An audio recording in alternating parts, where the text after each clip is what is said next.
from hitting the beach. There's not much unless you're willing to drive, away from Chicago. And that's cool. I loved living in the city. There's a lot of fun to be had living in the city, especially Chicago. But the food culture, by far, I think Chicago crushes it. Au Cheval. You got Kuma's too. Shout out Peace Pizza. Pequods. Hey, for the crust. Or what about Lou's? Lou's is okay. I mean, where do you get your beef? Where do I get my beef? Portillo's has good sandwiches. Jardinera? Oh, shit, Kip. Yeah. Whoa. Got excited there. Sorry for our careful. listeners.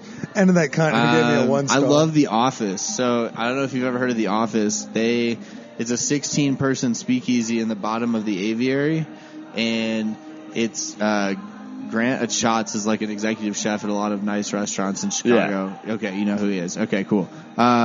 So he created this speakeasy, and it's all centered around like this very custom-tailored experience. The cocktails are made from scratch for every order, and they're ordered based on sentence starters, not on ingredients. And they also have this very extensive collection of liquor, everything from like pre-prohibition whiskeys to very hard-to-find casks and bottles and things like that. So you can go in there and have a couple cocktails and get like a very small appetizer, and it's made as kind of like an after dinner option, or if you're out on the town, as kind of an escape. You can only get reservations by texting their number. So, or if they don't have a full house that night, I guess you could get invited down from your table. Yeah. Word. See, I imagine he was. That's a pro move, and I like when people drop those little bombs over there, because next time I'm thinking about when you're anything Grant touches is fire. Yeah, that's true. But I imagine. So does that mean like it stings when he pees? I don't know. I don't know that intimately. I can believe it. But I thought you were totally going to be like, "Oh, the winters suck." Like that's I totally I can't. I know this one's going to be easy. I figured winter was going to be it. Winter, I don't know. I don't mind the winter. I grew up on the west side of Michigan, and so we would have tons of snow and wind and everything like that right off Lake Michigan. Who's your sports team? My sports team. Really? You say you don't like sports at school. I don't really pull for sports in general. I mean, I generally, if I'm pulling, I pull for Arizona or New England. Well, how the fuck do you get those two? I figure you just said Arizona originally, being where I'm from, and my dad's from New England area, like New Hampshire and Maine. So you should do a hike up there. They're pretty herb friendly. So I've been trying to talk. They've legalized weed, but they haven't really finalized rules that make people comfortable. It's still kind of run like Michigan. Like they're figuring it out. They're definitely making a lot of strides, but it's far from like what Colorado's regulated system looks like. And for like what we do, one of the biggest things that's been advantageous for us is our compliance. The MED has lost. The what? Is that Hickenlooper? I don't know. He seemed to be pretty helpful. Fought against weed, is my understanding. Did he? I figured it was. He's campaigning on it now, but my understanding I thought it was he wasn't the biggest opposite. fan. He said he wouldn't do federal, and I was like, well, you just lost our vote over here. Because, he had nothing going against him. I thought he was pretty nice around these parts. But, this year we attracted the attention of Boulder and Fort Collins city governments.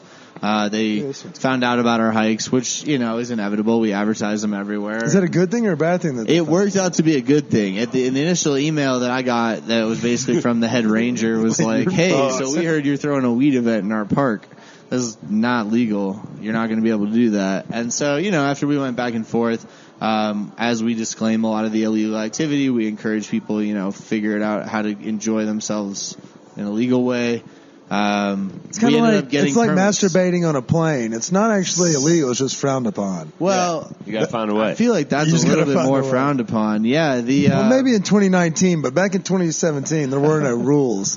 It was the Western days of the skies. But yeah, we ended up getting 2 permits without having to hide the fact that it was a cannabis organization or that we were doing cannabis things. So that's a really big step towards progress. It's also a really big kind of justification for a lot of the hassles we've gone through and the hoops we've had to jump through to be compliant. As I was saying, the MED launched an investigation into us when they heard about our Diss and Dabs event because they kind of thought it was. Please elaborate on what Diss and Dabs is for the listeners at home. It started as an annual disc golf tournament over Memorial Day weekend. And the one trick is that if you you're welcome to come and camp and hang out and participate and listen to music and those things. But if you want to play in the tournament, part of that is you're required to consume a dab at every hole.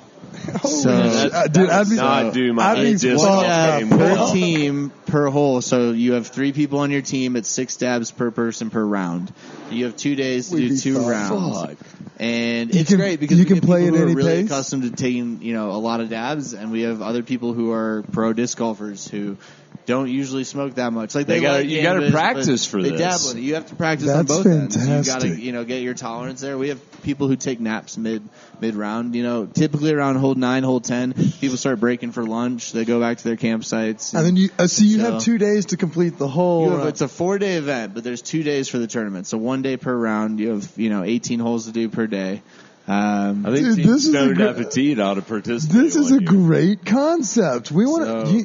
I think we need a partner into this game. What started as an annual event is now expanded into we do it twice a year. The first event's a camp out, and that's the required consumption because you're not leaving the property. The people who aren't accustomed to being that high don't have to worry about driving anywhere. We never. Oh wait, we do a fall classic too. We don't condone. No. Smoking and driving at any point. No, and it's great to be able to camp once you're that high. You're like, I don't have to go anywhere. I can just pass out of my tent for a couple hours. Yeah. And so we do the Fall Classic as well. That one we don't require it because it's a single-day event, and it's a doubles tournament, which would mean it would be 9 dabs per person if you really wanted to follow those rules, which we do have some people who do. We have some hardcore contestants. 9 dabs? I can't. I mean, there's teams that'll do dabs at every hole. Our reigning champions are the Apothecary Extracts team. They've taken home 2 or 3 wins now. No, I can believe that. I would lose so many goddamn discs. I'm not even worried about losing the discs. I would lose so many brain cells that I don't even think I could get myself home 2 days later. This is coming off back-to-back weddings. This year we're partnered with, so Apothecary Extracts and Rare Dankness are our 2 partners this year for the Fall Classic, which sold out just now, not just now, but it just sold out. So we do have a waiting list going for people that, find the urge to jump on, and hopefully a team or 2 will allow you to play. And how can they sign up for this? Because this sounds waiting list. So Discs and Dabs is discs DISCSN DABS.com. So discsanddabs.com. And that's great.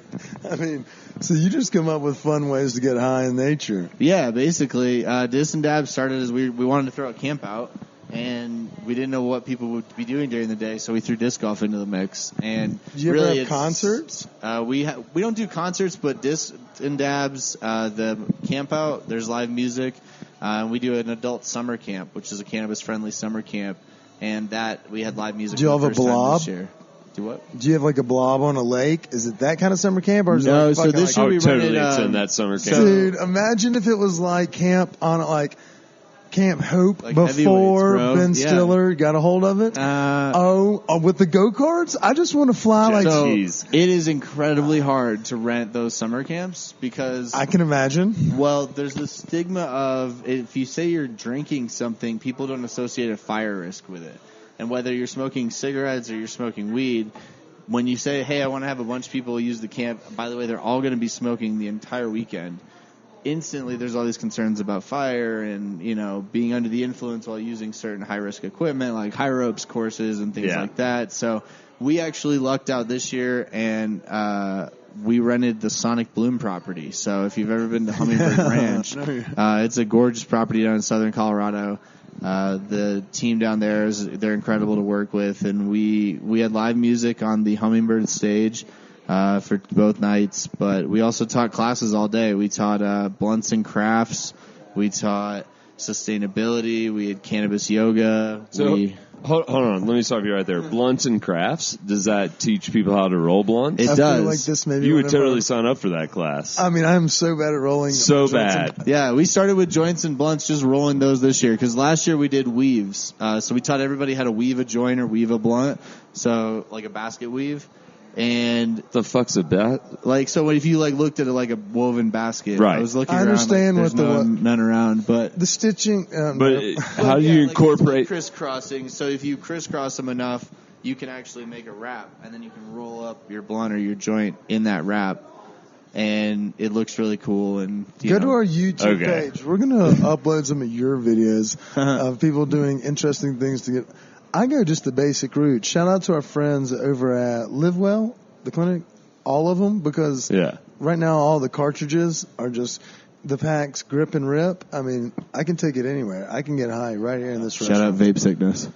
Is that who your guys are? No, right now, like, have you heard about all the vapes? Yeah. Oh, yeah, that's from that vitamin E acetate, and I will vouch for my friends at places like Sphere X and all those guys. They ain't playing with that. It's the guys that are like in Nashville street cards, that don't buy their herb from stores. Apparently there's a black market for vaping. I've heard about this black market you speak Are y'all fucking serious? Of course there's a black market for it.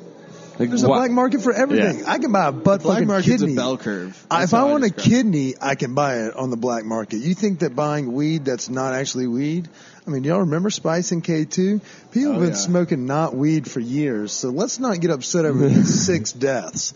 700,000 folks die every year for cigarettes. Let's be fucking realistic here. No, and it does put it in perspective. I mean, there's the conspiracy theory now that it's the cigarette companies that are pushing the vape myths, because they're trying to encourage people to go back to the cigarette. Well, I'm going to remind those of the conspiracy. It's like a bait and switch. The vape boxes, I don't know, they reap what they sow when you buy things like dragon fruit off eBay.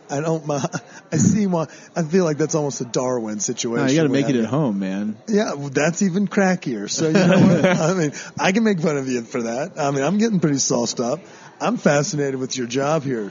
So, let's get back on that and not make fun of vapors, because I just like the good stuff from our friends over at Live Well in the clinic and Vape. Shout out the clinic. They're awesome. Yeah, so those are our guys. We like them. We back them. Yeah, no doubt. We like Sphere X. We like the Pax Pen. We trust those guys. One question I had, you moved out here in 2015. When did you start this company? So I moved out in December of 2015, and I started the company in, I guess technically the LLC has been around a little bit longer than CannaVenture, because I do some other freelance work. But the CannaVenture aspect of things started officially, I believe, March 10th, something like that, of the next year, 2016. The only reason is because of the trademark app, which you guys are familiar with. Yeah, we fucked our trademark. Yeah, thank you. We're pretty stoked about that. We helicoptered the internet that night. Yeah, that was awesome. That was a good feeling.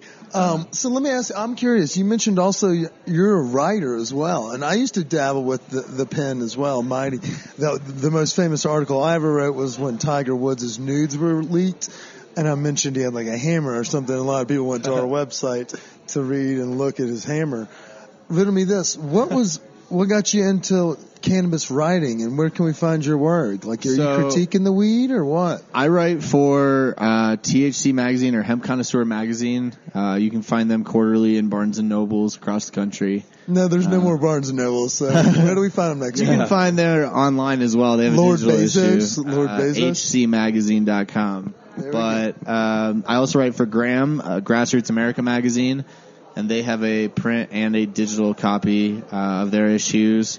And I write for a couple freelance cannabis clients across the country. Like serious things, or do you do things like us, like get high and write? No, I mean a lot of it is more explanatory. Those of us that spend our days inundated with the industry, we take for granted our familiarity with things as simple as like choosing which cannabis strain is best for whatever you're looking for. And so kind of reducing that in a way that people who aren't familiar with the industry can understand and then actionably, take something from that piece. That's been the biggest success for us. So like my start with cannabis writing started way back. I was writing for Cannabis Now magazine, and kind of advocating for advertising agencies to pick up cannabis clients because, advertising agencies made buckets of money off of the tobacco industry. And then as they've kind of moved away from vice advertising, a lot of the ad industry is changing rapidly, and because of that, different clientele are shifting, and cannabis makes a perfectly viable option. But when I started working for Hemp Connoisseur, it was because I was doing these outdoor things, and I saw a piece on one of the local news stations that basically said, if you smoke pot outdoors, you're causing forest fires and you're the problem. And I mean, we used to see things like if you masturbate, you're going to hell. Driving down the interstate. So we get it grown up. So fucking stupid. But yeah, so I was like, I pitched the editor of HC Magazine and was like, look, let me write an op-ed and respond. and say, hey, look, this is how you can be responsible outdoors.